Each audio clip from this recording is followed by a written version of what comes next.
I was born in Scotland, in a little farming town. Well, not really a farming town, I guess it was then. Now it's a British petroleum town, the BP. When I was a kid, I knew I wanted to be an actor. I think the very first time I'd ever been involved in performance, I was 7 years old, and we did Frosted the Snowman at primary school, and we rolled up newspapers and chucked a giant snowman. And I thought, this is what I want to do. I want to do this for the rest of my life. I am currently doing a 4-week run at the Oak Room at the Algonquin Hotel. Which is kind of interesting. It's a different kind of venue from Joe's Pub or Birdland, you know, those kind of places I've played before. It's certainly, well, it's pricier for a start. I was kind of worried that a lot of the Taboo fans or my friends and family who've kind of followed me since I came here with Taboo wouldn't be able to afford it. So far, they haven't let me down. And I'm certain that this heart of mine has in her ghost of a chance in this crazy romance. You go to my head, you go to my head, you go to my head.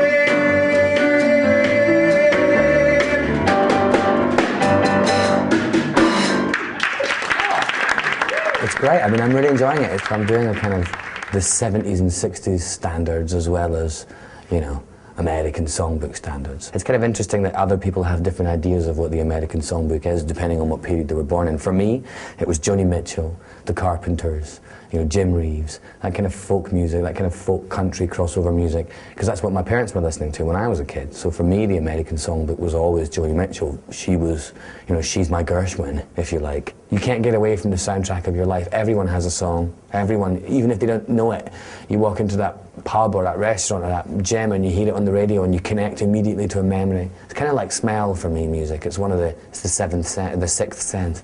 Unless you have your sixth sense and then it's your seventh. You know, a lot of the songs, like there are 2 songs, I Can Dream, Can't I, which I chose to do, which I discovered is from a 1938 musical. Again, I met it through listening to vinyl records when I was a kid, not knowing it was from an older musical. Can I pretend that I'm locked in the bed of your embrace?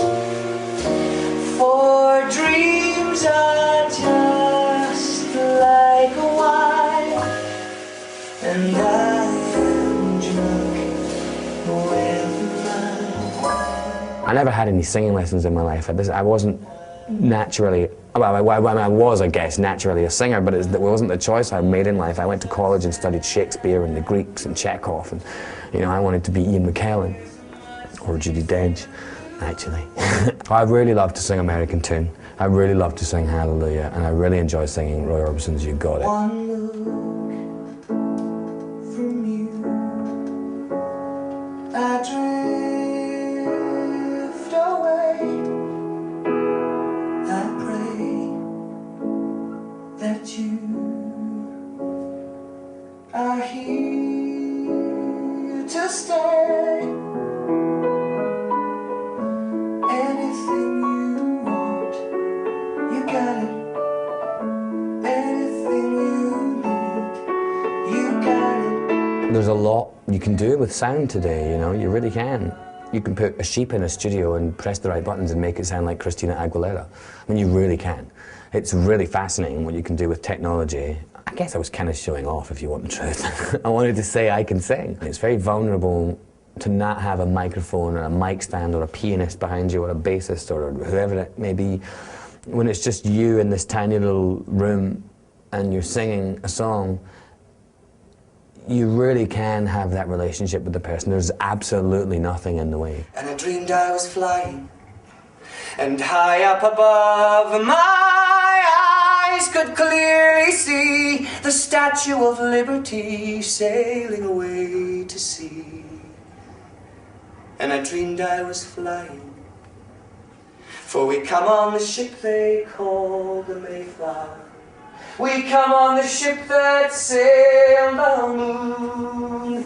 We come in the age's most uncertain hour and sing an American tune. Oh, but it's all right. It's all right. When I left college, I was living with my mate Paul, and my mate Stuart, and my mate Becky. And Paul was a drag queen. not just a drag queen, Paul was an actor who also did drag. And he had this great drag show, and one night he said to me, this is about a year before I left for the States, and I'd been doing Taboo in Britain, so I had a slightly bigger profile there. And so Paul said, will you come down and just help me boost the numbers at the club? Come and, you know, will you play my gimp, was in fact the question. And I ended up on stage in a leather mask with a zip. God knows how this happened. And then this big giant drag queen came over and unzipped me, and I sang a Carpenter song. And then she zipped me up again. And that was the extent of my musical performance. I've definitely grown since then to the Oak Room. Things are very different now. There are no drag queens and no gimps. Only in my head. Only a fool, like fools before me. I always think with my heart. Only a fool, that same old story. Seems I was born for the part. It's a lesson to be learned, and a page I should turn. I shouldn't cry, but I do. Like an ordinary fool, when his ordinary dreams fall through. In fact, before I did Taboo, I was working in Tower Records selling musical theatre and film soundtracks. I worked in the soundtrack department at Tower Records. And this guy came in and said, do you want to do a workshop of Taboo? And I was like, of what? He said, it's the Boy George story. It's the story of his life. I said, well, you know what? I'm not really a musical theatre performer. He said, but you look just like Boy George. And I ended up in this workshop. It was Philip Salon I discovered, the character that Raoul Esparza played, who had introduced me to the project. And you know, I landed that and moved here, and I've been here ever since. Some people have said to me, you know, you're not doing anything from Taboo, you're not singing any of the Taboo songs, and some people have been genuinely pissed about it, that I'm not, that they specifically came to hear Taboo songs. And I think for me, you got to remember that Taboo in America was only 3.5 months long. For me, it was 4 years of my life. Do you really want to hurt me? Do you really want to make me cry?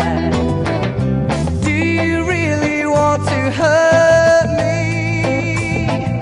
Do you really want to make me cry? I think a lot of people who follow me really still do look at me as George. I had a woman running down the street after me a few weeks ago going, George, George! And I actually had to stop her and say, look, my name's Euan, mate. My name's Euan, and I don't know what to say to you. I mean, I love George too, and I'm really proud of playing him, but I can't answer your personal questions about Boy George because I don't know.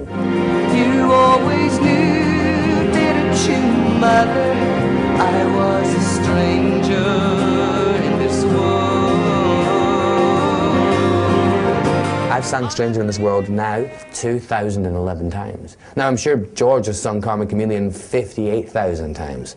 But for me, if I can no longer interpret the song in a way that I'm connecting to, I just don't feel it's the right time to do it. That's not to say I'll never do it again, but I want to be able to do it again and tell the same or another story inside it, and right now that's difficult to do, so I avoid those songs. Well, coming to Broadway was never a dream of mine. It wasn't like because I meet kids now in this industry who, you know, come from Cleveland, Ohio, and who've always wanted to be singers, dancers, actors, and who've always wanted to be on Broadway, the Great White Way, you know, and that's the dream, that's the pinnacle. For me, I never looked at it, and my biggest dream was I want to be in a movie with Whoopi Goldberg, and I would like to play her lover. So, if you're out there and you're writing one with a older black lady and a small Scottish white man, great. And so for me, Broadway just happened, and the experience was mind-blowing and fantastic and weird. I never imagined playing the Oak Room. I never imagined playing Joe's Pub. I never imagined releasing an album. I never imagined being on stage with Kevin Kline and Jennifer Garner. The ultimate joy is I get to perform. I get to do what I said I wanted to do when I was 6 years old. That's brilliant. I know how lucky I am, and I know that it could have gone 1,000 other ways and it didn't, and I'm pleased and happy with it, and I'm proud of it, and I love sharing it, and I love it when people share back. That's it. That's the be-all and end-all, and everything else is a bonus. Well, I heard there was a secret chord please the Lord.